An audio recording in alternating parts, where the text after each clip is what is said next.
Ustaad Bhagat Singh dialogues political సర్కిల్లో తీవ్ర రచ్చ రాజేస్తున్నాయి. పవన్ కళ్యాణ్ గ్లాస్ చూపిస్తూ చెప్పిన డైలాగ్స్ పై కొంతమంది పొలిటికల్ లీడర్స్ తప్పుపడుతున్నారు. ఎన్నికల నియమాలని ఉల్లంఘిస్తూ సినిమాలో ప్రచారం చేసుకుంటున్నారని కామెంట్స్ చేస్తున్నారు. దీనిపై రాష్ట్ర ముఖ్య ఎన్నికల అధికారి ముఖేష్ కుమార్ మీనా స్పందించారు. ఇప్పటి వరకు ఆ మూవీ సీన్స్ తాను చూడలేదని తెలిపారు. ఆ క్లిప్స్ చూశాక ఒకవేళ నిబంధనలకు విరుద్ధంగా ఉంటే చర్యలు తీసుకుంటామని తెలిపారు. అదే పొలిటికల్ పార్టీలు తమ సింబల్స్ ను ప్రచారం చేసుకోవడంలో తప్పు లేదని, కానీ దానికి పర్మిషన్ అవసరమని చెప్పారు ఆయన.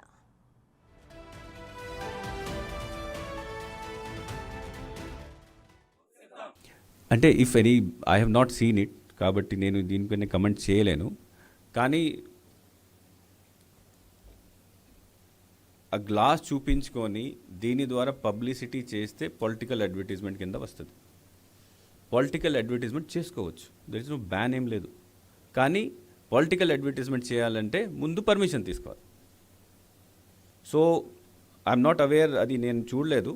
చూసిన తర్వాత if it is a political advertisement అప్పుడు we will issue them a notice to apply for pre certification of that.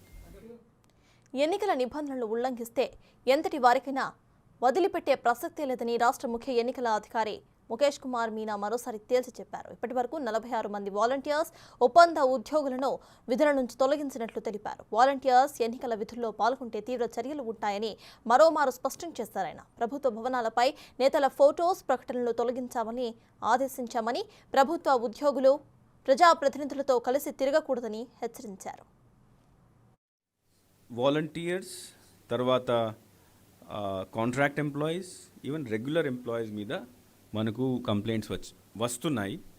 So నిన్నటి దాకా, ఈరోజు కాదు, నిన్నటి దాకా 46 action has been taken against 46 people, which include volunteers, which include some VROs ఉన్న regular employees కూడా ఉన్నారు, తర్వాత కాంట్రాక్ట్ ఎంప్లాయీస్ కూడా ఉన్నారు.